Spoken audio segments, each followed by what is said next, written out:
امن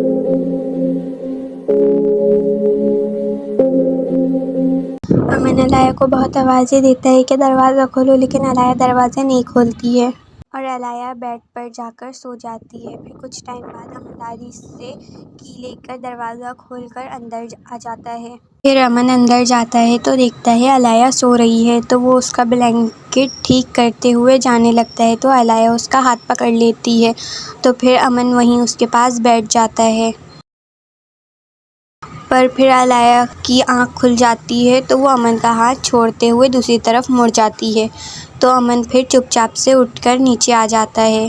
12 بجے علیہ نیچے آتی ہے اور علیہ پلان بناتی ہے کہ وہ آج گھر سے بھاگ جائے گی۔ سب سے پہلے وہ اپنے بھائی کو کال کرتی ہے کہ وہ اس کا آج ایک امریکہ کا ٹکٹ کروا دے، اور پھر گھر کے سارے گارڈ کو اور دادی کو بھی جوس میں نیند کی گولی ملا کر دے دے گی، اور خان بابا، نہاد، مہجبین تو آفس میں ہی ہوں گے اس ٹائم۔ پھر وہ نیچے آ کر کچن میں چلی جاتی ہے جوس بنانے کے لیے۔ یہاں گھر پر نہاد اور مہجبین تو واقعی آفس گئے ہوئے ہوتے ہیں، لیکن امن گھر پر ہی ہوتا ہے، دادی کے روم میں سو رہا ہوتا ہے۔ یہاں علیہ سب گارڈز کو جوس دے چکی ہوتی ہے، دادی کو بھی دے دی ہوتی ہے، اور دادی صوفے پر بیٹھے بیٹھے ہی سو جاتی ہیں۔ ایک دفعہ دادا سے بھی مل لیتی ہوں، ان کو بھی دے دیتی ہوں، کہیں وہ کچھ گڑبڑ نہ کر دیں۔ تو علیہ جاتی ہے دادا کے روم میں۔ دادا کے روم میں دادا تو ہوتے نہیں ہیں، لیکن امن ہوتا ہے جو کہ سو رہا ہوتا ہے۔ یہ تو یہی ہے، آفس نہیں گھر۔ ابے یار، اب کیا کروں میں؟ ان کو بھی جوس دے دوں کیا؟ لیکن رات کے سین کے بعد یہ میرے ہاتھ کا بنا ہوا جوس پئیں گے تو نہیں؟ ہاں آئیڈیا، یہ والا روم لاک کر کے چلی جا رہی ہوں، جب تک روم کھلے گا تب تک تو میں فلائٹ میں بیٹھ چکی ہوں گی۔ ہاں یہی صحیح آئیڈیا ہے۔ ان آفس نہاد کا کیبن پورا شیشے کا ہوتا ہے، اور اس کے سامنے ہی مہجبین کا کیبن ہوتا ہے، جس میں مہجبین آرام سے نہاد کو دیکھ سکتی ہے کہ وہ کیا کر رہا ہے اور کیا نہیں۔ مہجبین پورا دن کام کم کرتی ہے، نہاد کو زیادہ دیکھتی ہے۔ ابے یار، ایک تو اس لڑکی کا پتہ نہیں کیا مسئلہ ہے، اس کا میں ابھی دماغ درست کر کے آتا ہوں۔ نہاد بہت ہی غصے میں اپنے کیبن سے اٹھتا ہے اور مہجبین کے کیبن میں جاتا ہے۔ اتنی توجہ سے کیا کام ہو رہا ہے؟ یہ مہجبین اپنے لیپ ٹاپ کی طرف اشارہ کرتے ہوئے کہتی ہے۔ یہ کام آپ کو 2 دن پہلے ہی نہیں دیا تھا؟ بہت کم ٹائم تھا نا؟ ابے یار، کیا مسئلہ ہے؟ اس نے کہیں نوٹس تو نہیں کر لیا؟ بول تو ایسے رہا ہے، لگ ہی رہا ہے کہ کر لیا ہے۔ بولیں بھی؟ ہاں بس کر رہی ہوں۔ مہجبین ان ہز مائنڈ، اب یہ مجھے نہ سنائے گا، ویسے بھی اس نے کہا ہی ہے کام کے بیچ میں نو کمپرومائز۔ اب اسے میں کیا بتاؤں کہ میں یہاں آئی ہی اس کو دیکھنے ہوں اور اس کی اٹینشن پانے کے لیے۔ لسن، غصے میں تمہیں بتا رہا ہوں مہجبین، یہاں کوئی مذاق نہیں چل رہا ہوتا ہے، کام ہوتا ہے اور بس کام۔ تو تم ادھر ادھر دیکھنے کے بجائے یہاں کام پر دھیان دیا کرو تو اچھا ہوگا۔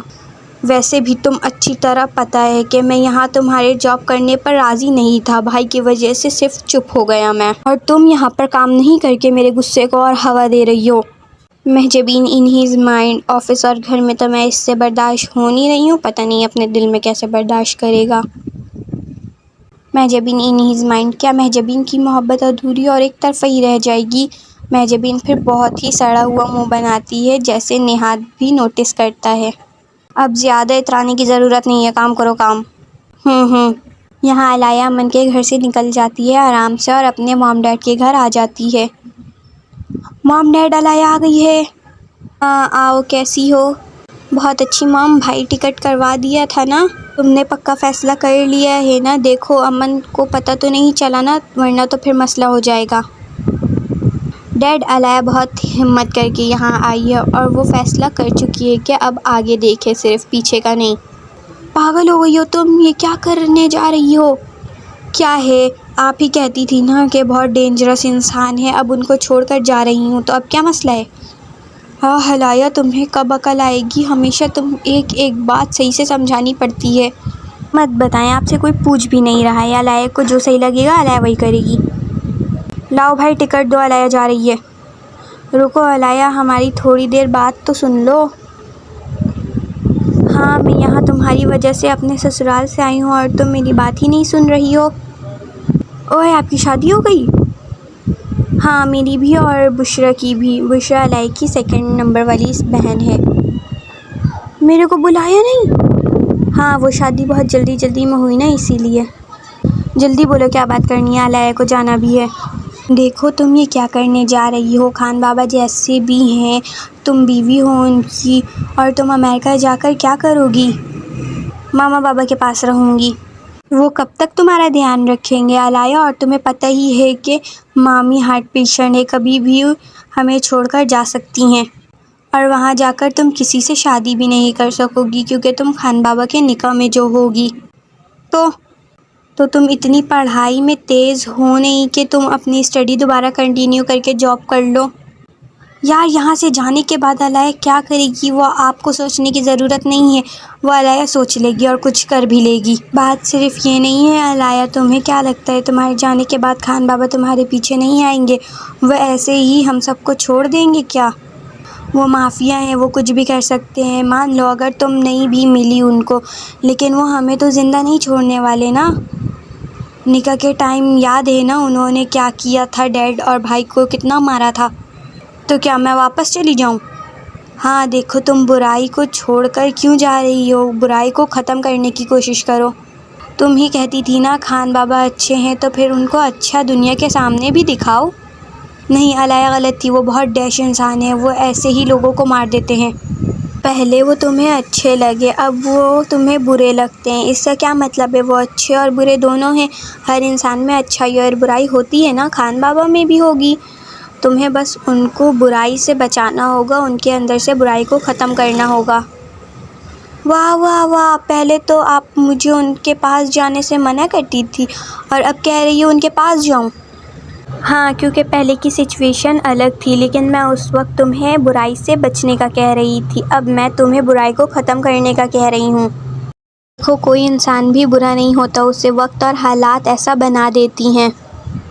دیکھو جب ہمارے پیارے نبی صلی اللہ علیہ وآلہ وسلم کا دور تھا تو تب وہ کیا کرتے تھے، جب لوگ ان پر کنکریاں مارتے تھے لیکن پھر بھی وہ کوشش کر رہے تھے کہ کسی طرح برائی کو ختم کرنے کی، اسلام کو پھیلانے کی کوشش وہ چاہتے، تو وہ بھی یہی کرتے کہ چھوڑ دو ان کو، جو کرتے ہیں کرنے دو، میں تو جا رہا ہوں یہاں سے۔ نہیں نا، انہوں نے ایسا نہیں کیا، تو پھر تم کیوں میدان چھوڑ کر جا رہی ہو؟ دیکھو آج ایک بندہ مرا ہے، لیکن اگر تم اسٹینڈ لوگی، کوشش کرو گی تو لاکھوں بندوں کی جان تم بچا سکو گی۔ دیکھو اللہ نے تمہیں موقع دیا ہے کہ اللہ کے لیے تم کچھ کرو، اپنے لیے تو بہت کر لیا، آج اللہ کے لیے کرو۔ جاؤ خان بابا کے پاس اور ان کو بدلو، ان کو پیار سے سمجھاؤ، تمہیں تو سب چیزیں پتہ ہے نا۔ اب علیہ کو ہر ایک بات اچھی طرح سمجھ آ جاتی ہے اور وہ اپنی بڑی سس کے گلے لگ جاتی ہے۔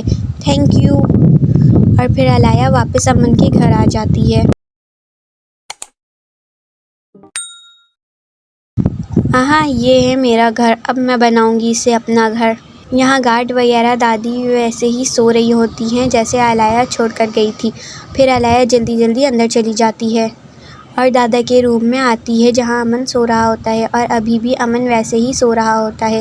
علیہ بھی پھر امن کا ہاتھ پکڑ کر اس کے پاس بیٹھ جاتی ہے۔ کچھ دیر بعد امن کی آنکھ کھلتی ہے۔ تم یہاں کیا کر رہی ہو؟ کچھ نہیں، آپ کے اٹھنے کا ویٹ کر رہی تھی۔